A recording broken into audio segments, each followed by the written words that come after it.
दोस्तों, मैं हूं आदिल खान आज़ाद। आज है 27 जनवरी 2026। आज़ाद बोल इंडिया के इस वीडियो रिपोर्ट में आज आप देखेंगे प्रिसीजन स्ट्राइक या साइलेंट वॉर। अमेरिका ने ईरानी टॉप कमांडर्स को टारगेट लिस्ट में डाला। क्या फुल स्केल जंग से डर गया अमेरिका? ट्रंप की टीम में ईरान पर हमले को लेकर अंदरूनी खींचतान आखिर क्यों? टैंकर वॉर या सुप्रीम लीडर बनेंगे टारगेट? ट्रंप के सामने दो रास्ते, दोनों जंग करवाएंगे। ईरान ने दी अमेरिका को सीधी वार्निंग, फारस की खाड़ी को बंद करने का दिया इशारा। कहा सबकी बेहतरी इसी में है कि अपनी हद में रहें। और अमेरिका से आया बातचीत का न्योता। क्या यह है असल में टाइम खरीदने की चाल? जितनी थी हेडलाइंस उनसे ज्यादा होंगी खबरें, और खबरें बेहद अहम हैं। दोस्तों, वेस्ट एशिया में टेंशन अब एक नए लेवल पर पहुंच गई है और अमेरिका ईरान पर प्रिसीजन स्ट्राइक के लिए प्लान कर रहा है और मिडिल ईस्ट में अपनी पूरी मिलिट्री पावर भी दिखा रहा है। ट्रंप की टीम अब ईरान के हाई वैल्यू ऑफिशियल्स और कमांडर्स को टारगेट करने पर चर्चा कर रही है, जिनको प्रोटेस्टर्स की मौतों का जिम्मेदार माना जा रहा है। यानी अमेरिका ईरान से एक फुल स्केल जंग लड़ने से बच रहा है। यानी घबराहट है अमेरिका में भी। सोर्सेस का दावा है कि अगर ये ऑपरेशन हुआ तो ये इस हफ्ते भी शुरू हो सकता है, लेकिन टाइमलाइन बदल सकती है। अब यहां से शुरू होती है दूसरी हेडलाइन वाली खबर। ट्रंप की टीम के अंदर बड़ी बेचैनी है और डिबेट चल रही है कि ईरान का रिस्पांस क्या होगा और रीजन पर इसका असर कितना बड़ा होगा अगर हमने उस पर हमला कर दिया तो। यानी डर अमेरिका के अंदर भी है। गल्फ के मुल्क जैसे सऊदी अरब, कतर और ओमान ये साफ कह चुके हैं कि ईरान पर एयर स्ट्राइक्स सही कदम नहीं होगा, और इसीलिए ट्रंप अभी तक हल्के हल्के मूव कर रहे हैं। इनसाइडर्स कहते हैं कि ट्रंप की धमकियां जो हैं वो पॉज हैं, लेकिन टेम्पररी स्ट्रेटजी अभी भी वही है। प्रेशर बढ़ाओ और ज़रूरत पड़े तो एक्शन लो, यानी हमला करो। ईरान भी पीछे नहीं है। अपने अलाइज या यमन, लबनान, इराक, अपने अलाइज के जरिए ईरान भी सिग्नल दे रहा है कि अगर हमला हुआ तो उसका जवाब बड़ा और तेज होगा। अब हर कोई ये देख रहा है कि अगला स्टेप क्या होगा, कौन मूव करेगा और रीजन की ब्रीच लाइन कहां से टूटेगी।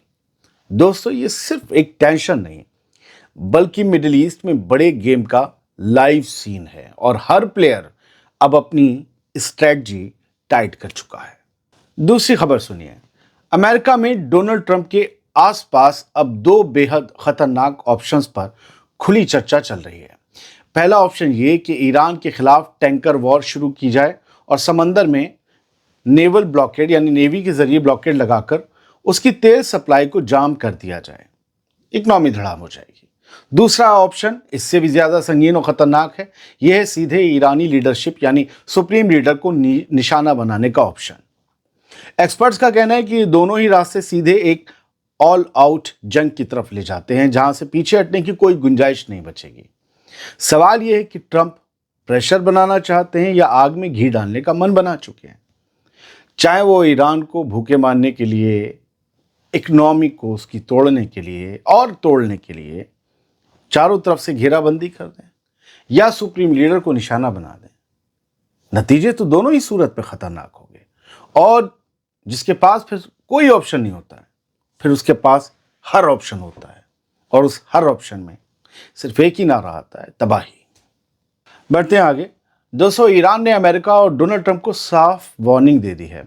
ईरान के फॉरेन मिनिस्टर अब्बास अरागची ने कहा है कि पर्शियन गल्फ हमारा बैकयार्ड है और वेस्ट की सारी कमाई और रिसोर्सेस इसी रास्ते से गुजरते हैं। ये सबके लिए बेहतर होगा अगर चीज़ें वैसी ही रहें, सब अपनी हद और जामे में रहें। ये धमकी है कि पर्शियन गल्फ को यानी स्ट्रेट ऑफ हॉर्मुज़ को हम बंद कर देंगे। तुम्हारा जितना माल है ना, ठप हो जाएगा, करो तो हमला। तो ईरान ने इस वार्निंग के साथ गर्दा उड़ा दिया है, जिसका जिक्र मैंने थंबनेल में किया भी। वेस्टर्न मीडिया की रिपोर्ट्स के मुताबिक ईरान अब पूरी तैयारी में है, क्योंकि अमेरिका ने यूएसएस अब्राहम लिंकन और मिसाइल से लैस डिस्ट्रॉयर्स को रीजन में डिप्लॉय कर दिया है। यानी ईरान अब सीधे स्ट्राइकिंग रेंज में है, और ईरान भी कह रहा है कि हमारी स्ट्राइकिंग रेंज भी तैयार है, सब निशाने पर है। दोस्तों, ये बिल्डअप न्यूक्लियर प्रोग्राम पर नहीं बल्कि ईरान की पॉलिटिकल लीडरशिप पर प्रेशर बनाने के लिए है। ट्रंप की टीम शायद इंटरनल अनरेस्ट और इकोनॉमिक कोलैप्स का फायदा उठाना चाहती है। अब्बास अरागची ने भी इन्हीं सब के मद्देनजर वार्निंग दी है कि अगर कोई एग्रेशन हुआ तो उसका जवाब कॉम्प्रिहेंसिव और पछतावे वाला होगा। यानी दोस्तों टेंशन सिर्फ पॉलिटिकल नहीं बल्कि इकोनॉमिक और मिलिट्री लेवल पर भी बढ़ती जा रही है। ईरान अब पूरी तरह से रेडी है और कह रहा है कि हम पीछे नहीं हटेंगे। वेस्ट के लिए ये साफ सिग्नल है कि अगर कोई मूव किया गया तो उसका जवाब बड़ा और तेज होगा, धारदार होगा। अब हर कोई देख रहा है अगला कदम कौन उठाएगा और रीजन में किसकी स्ट्रेटजी काम करेगी। बढ़ते हैं आगे, एक और खबर लेते हैं। जंग के माहौल में अमेरिका से एक ऐसा पैगाम आया है कि वो ईरान से बातचीत के लिए तैयार है। इस पैगाम में तो यही दिखता है, लेकिन सवाल तो मेरे मन में उठता है और उठ रहा है कि क्या ये सिर्फ बातचीत का इशारा है ताकि थोड़ा और वक्त खरीदा जा सके, थोड़ा और जंग का सामान जुटाया जा सके, या अमेरिका सच में जंग से पीछे हटने का सिग्नल दे रहा है। सवाल तो ये भी है। खबर के मुताबिक वॉशिंगटन ओपन फॉर बिजनेस है। अगर ईरान चाहे तो अमेरिका से कांटेक्ट करे। हाँ, बातचीत की जा सकती है जंग के अलावा। एक अमेरिकी ऑफिशियल ने कहा है कि दोनों तरफ से कन्वर्सेशन हो सकती हैं, बशर्ते तेहरान जानता हो कि शर्तें क्या हैं। इसी बीच अमेरिकी मिलिट्री ने कहा है कि USS Abraham Lincoln carrier strike group middle east में पहुंच चुका है। वहां जहां पहुंचना था वहां पहुंच चुका है। ये रीजन में अमेरिका की फायर पावर को ड्रामेटिकली बढ़ा सकता है। कैरियर और इसके साथ चलने वाले जहाज उस वक्त रीजन में भेजे गए थे या रवाना किए गए थे उस वक्त जब ईरान में मैसिव प्रोटेस्ट चल रहे थे और क्रैकडाउन हो रहा था, लेकिन अब ये पहुंच गए हैं। हालांकि डोनाल्ड ट्रंप ने अब मिलिट्री एक्शन से पीछे हटने का कह सकते हैं कि इशारा दिया है, तभी तो बातचीत की बात आई है, लेकिन उन्होंने साफ किया है कि सभी ऑप्शंस अभी भी टेबल पर हैं। लेकिन मुझे ये पर्सनली डोनाल्ड ट्रंप की बहानेबाजी लगती है। दोस्तों, अमेरिका पीछे हटने का दिखावा कर रहा है या स्ट्रेटजी बदल रहा है, ये साफ नहीं है, लेकिन यूएसएस अब्राहम लिंकन की मौजूदगी ये बता रही है कि अगर कोई मूव हुआ तो फायर पावर पहले से कहीं ज्यादा होगी। रीजन में अब सबकी नजरें तेहरान और वाशिंगटन पर टिकी हैं। अगला कदम कौन, तेहरान वाशिंगटन मतलब दोनों मुल्कों की हुकूमतों पर टिकी हैं। अगला कदम कौन उठाएगा और ये बातचीत का न्योता सच में अमन की तरफ ले जाता है या ये सिर्फ टाइम खरीदने की एक चाल है, ये देखने वाली बात होगी। दो तीन चीज़ें यहाँ से समझ लीजिए। हिजबुल्लाह के चीफ नईम कासिम का एक बयान सामने आया है जो मिडिल ईस्ट मॉर्निंग शो में मैं बता चुका हूँ, ये उससे अलहदा है।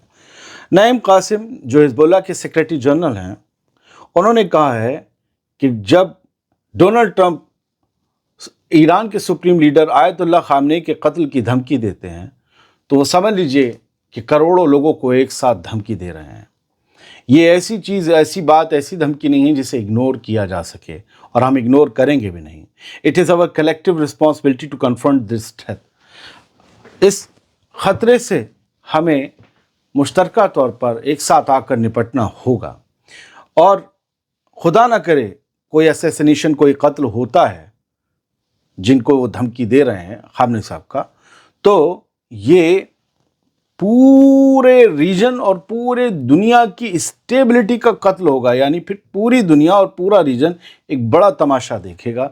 ये हिजबुल्लाह के सेक्रेटरी जनरल शेख नईम कासिम का कहना है। एक और हेडलाइन देखिए, इसके मुतालिक मैंने एक आपको खबर दिखाई है, लेकिन इस पर तो स्पेशल प्रोग्राम बन सकता है, लेकिन फिर भी Iranian drone swarms pose threat to US ships. Experts कह रहे हैं कि अब्राहम लिंकन आ तो गया है मिडिल ईस्ट में, लेकिन ईरान इसे धुआं धुआं कर सकता है। ईरान के पास इतने ड्रोन्स हैं और सबसे बड़ी बात यह है कि वो बहुत सस्ते ड्रोन्स हैं और बहुत इजीली लॉन्च किए जा सकते हैं। तो ईरान इतने सस्ते होने की वजह से एक बार में छत्ते का छत्ता लॉन्च कर सकता है और किसी भी एयर डिफेंस सिस्टम को ऐसे छत्ते को रोकना मुश्किल होगा। और अगर ईरान ने अब्राहम लिंकन की तरफ ये ड्रोन्स दाग दिए, जो कि अच्छा खासा बम बारूद एक्सप्लोजिव अपने साथ ले जा सकते हैं, अगर 10 भाड़ हो गए अब्राहम लिंकन में तो उसका बचना मुश्किल हो जाएगा। तो ये वेस्टर्न एक्सपर्ट्स ये बातें कर रहे हैं कि ईरान के ड्रोन्स अमेरिका के लिए बहुत खतरनाक साबित हो सकते हैं। एक खबर और देख लीजिए जो रह गई थी कल लेना, कि इटली ने, बल्कि अब मुकम्मल हुई है, इटली ने यूरोपीय यूनियन से यह अपील की है कि वो ईरान की IRGC को टेररिस्ट ऑर्गेनाइजेशन की लिस्ट में डाल दें। ये थी कुछ खबरें। बहुत बहुत शुक्रिया। सलामत रहिए, खुश रहिए।